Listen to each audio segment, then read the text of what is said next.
आपने खबरों में कई बार नागरिकता संशोधन कानून यानी सीएए और नेशनल रजिस्टर फॉर सिटीजन यानी एनआरसी जैसे कानूनों के बारे में तो जरूर सुना होगा। खबरों में कई बार इनका विरोध भी होता रहता है, तो कई लोग और सरकार इसके सपोर्ट में भी दिखाई देते हैं। लेकिन एक सवाल जो सभी के मन में उठता है वो ये कि आखिर सीएए और एनआरसी का मतलब क्या होता है और उनके बीच में अंतर क्या है। क्या ये दोनों कानून मुसलमानों के विरोध में बनाए गए हैं या फिर इससे देश हित होगा?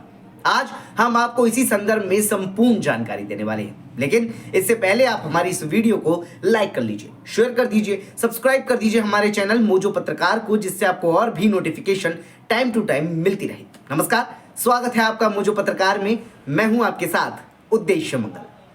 आपको बता दें कि सीएए या नागरिकता संशोधन कानून पर देश भर में बवाल मचा हुआ है। इसका विरोध करने वाले इसे गैर संवैधानिक बता रहे हैं, जबकि सरकार का कहना है कि इसका कोई भी प्रावधान संविधान के किसी भी हिस्से की अवहेलना नहीं करता। वहीं इस कानून के जरिए धर्म के आधार पर भेदभाव के आरोपों पर सरकार का कहना है कि इसका किसी भी धर्म के भारतीय नागरिक से कोई लेना देना नहीं है। हालांकि इन उलझनों के बीच देश भर में प्रदर्शन होने लगे और कई जगहों पर इसने हिंसक रूप भी अख्तियार कर लिया था।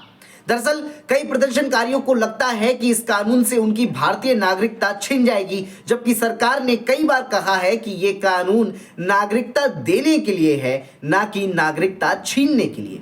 एक बड़ी आबादी को सीएए और एनआरसी में तो अंतर भी नहीं पता, तो आज हम आपको इसी बारे में जानकारी देने वाले हैं। बता दें कि एनआरसी या नेशनल सिटीजन रजिस्टर के जरिए भारत में अवैध तरीके से रह रहे घुसपैठियों की पहचान करके प्रक्रिया पूरी होनी होती है। अभी ये प्रक्रिया सिर्फ असम में हुई और वहां एनआरसी की फाइल सूची जारी कर चुके हैं। असम में ये प्रक्रिया सुप्रीम कोर्ट की देखरेख में पूरी हुई है। हालांकि सरकार का कहना है कि वो पूरे देश में एनआरसी लागू करेगी। सरकार ने यह भी स्पष्ट कर दिया है कि देश में लागू होने वाली एनआरसी के रूपरेखा असम की एनआरसी के मापदंडों से बिल्कुल अलग होगी। लेकिन एनआरसी कब लागू होगा, इसकी समय सीमा अभी तय नहीं की गई है। अब सवाल उठता है कि सीएए और एनआरसी में अंतर क्या है। तो आपकी जानकारी के लिए बता दें कि सीएए यानी नागरिकता संशोधन कानून के तहत पाकिस्तान, अफगानिस्तान, बांग्लादेश से प्रताड़ित होकर आए हिंदू, सिख, ईसाई, पारसी, जैन और बुद्ध धर्मावलंबियों को भारत की नागरिकता दी जाएगी। गृह मंत्रालय ये पहले ही साफ कर चुका है कि सीएए का भारत के किसी भी धर्म के किसी भी नागरिक से कोई भी लेना देना नहीं है। इसमें उन गैर मुस्लिमों को भारत की नागरिकता देने का प्रावधान है जो पाकिस्तान, बांग्लादेश या अफगानिस्तान में धार्मिक प्रताड़ना का शिकार होकर भारत में शरण ले रखे हैं।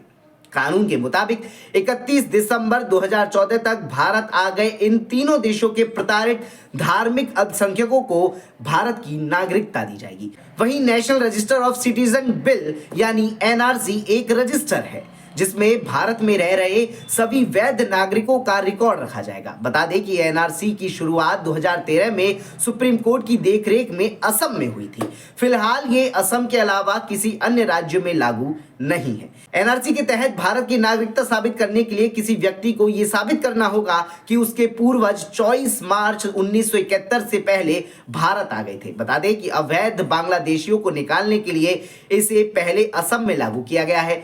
अगले संसद सत्र में इसे पूरे देश में लागू करने का बिल लाया जा सकता है।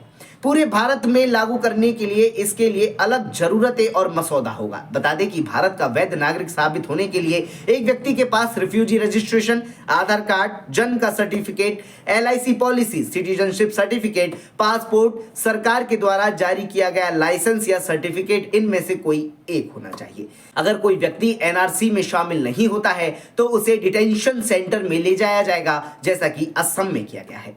इसके बाद सरकार उन देशों से संपर्क करेगी जहां के वो नागरिक है। अगर सरकार द्वारा उपलब्ध कराए साक्ष्यों को दूसरे देशों की सरकार मान लेती है तो ऐसे अवैध प्रवासियों को वापस उनके देश भेज दिया जाएगा। यानी सीधी सी बात यह है कि ये दोनों कानून एक दूसरे से पृथक अर्थ लगते हैं और दोनों कानून का मुस्लिम विरोधी कोई भी कार्य नहीं है। ये दोनों कानून देश हित के लिए हैं और दोनों कानून में अलग अलग प्रक्रिया से देश में रह रहे नागरिकों की सुरक्षा की जा रही है, चाहे वो किसी भी धर्म से संबंध क्यों न रखता हो।